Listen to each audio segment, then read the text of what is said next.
ਉਸ ਬੰਦੇ ਵੀ ਆਖਿਆ ਸੀ ਇਹ ਮੁਲਕ ਵੀ ਮੇਰਾ ਫੌਜ ਵੀ ਮੇਰੀ ਹੈ, तो ਤੁਸੀਂ ਕਿਉਂ ਗਾਲਾਂ ਕੱਢਦੇ ਹੋ?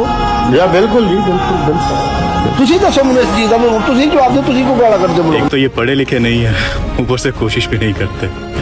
और बदमाश साहब जे किसी गल दा नहीं पता होंदा ते बंदा नाल दे कोलों पूछ लेंदा, जे उन्होंने भी नहीं पता तो बंदा किसी पिंड वाले कोलों पूछ लेंदा, और जे पिंड वाले में नहीं पता तो बंदा शहर वाले कोलों पूछ लेंदा कि पिछले 3-4 साल च मुल्क दे विच हो की रहा वे, अवाम क्यों फौज तनकीद कर रही है, अवाम क्यों फौज नफरत कर रही है।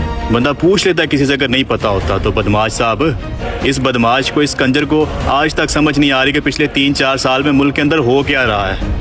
मतलब एक प्राइमरी स्कूल जाने वाले बच्चे को भी पता है कि भाई हमारे मुल्क में क्या हो रहा है। इन पिछले 3-4 सालों में पूरे का पूरा सिस्टम, हर चीज़ एक्सपोज होकर सामने आ गया। बच्चे को पता है कि यार कौन गलत है, कौन सही है, कौन ज्यादती कर रहा है। लेकिन नहीं पता तो इन कंजरों को नहीं पता, और इन दल्लों को नहीं पता। यह हुकूमत और इन जालिमों की दलाली करने वाले इन कंजरों को अभी तक समझ नहीं आ रही हैं। पता इनको भी है, लेकिन क्या करें, डीठ बेगैरत है ना, गैरत का मादा नहीं है। लॉजिक क्या दे रहा है?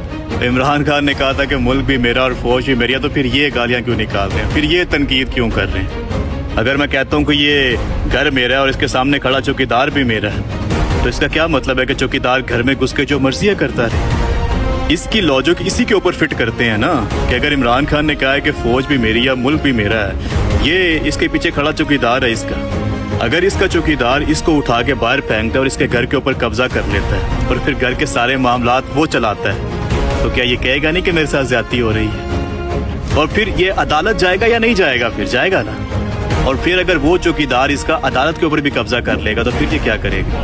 ये सड़कों पे जाके अवाम को बताएगा मेरे साथ ज्यादती हो रही है। और फिर वही चौकीदार अगर इसको उठा के जेल में डाल देगा, तो फिर ये क्या करेगा? फिर इसके हक में जो लोग बोलेंगे वो गद्दार होंगे, हैं?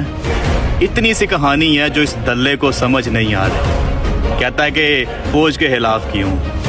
अवामी लीडर को बेगुनाह जेल की सलाहों के पीछे कैद किया हुआ है 3 सालों से, 8 महीनों से कैद तन्हाई में, एक आंख ज़ाया कर दिया उसकी। इस दल्ले को समझ नहीं आ रही कि हम खिलाफ क्यों होंगे, हम सवाल क्यों कर रहे हैं, हम तनकीद क्यों कर रहे हैं इनके ऊपर। हमारे वोट चोरी कर लिए, हमारे लोगों को गोलियां मार दी, घरों में घुस गए, अदालतों को यरगमाल बना लिया, आइनों कानून को अपने बूटों तले रौंद दिया। हमारे लीडर का गिरबान पकड़ के आज बेगुनाह जेल की सलाहों में बंद किया हुआ उसे। पाकिस्तान के अंदर आप अपने हकूक के लिए आवाज़ नहीं उठा सकते, फ़लस्तीन का झंडा नहीं उठा सकते, अपने हकूक की बात नहीं कर सकते आप। और ये कहता है कि जनाब अवाम इनके ऊपर तनकीद क्यों करती है। और इन दल्लों को, इन कंजरों को सब पता है, लेकिन क्या करें, बद नस्ले लोग हैं ना, दलाल हैं जालिमों के। मजलूम नज़र नहीं आता इन लोगों को, जालिम नज़र आते हैं। और ये बनाएगा जालिमों का बयानिया है, ये डिफेंड करेगा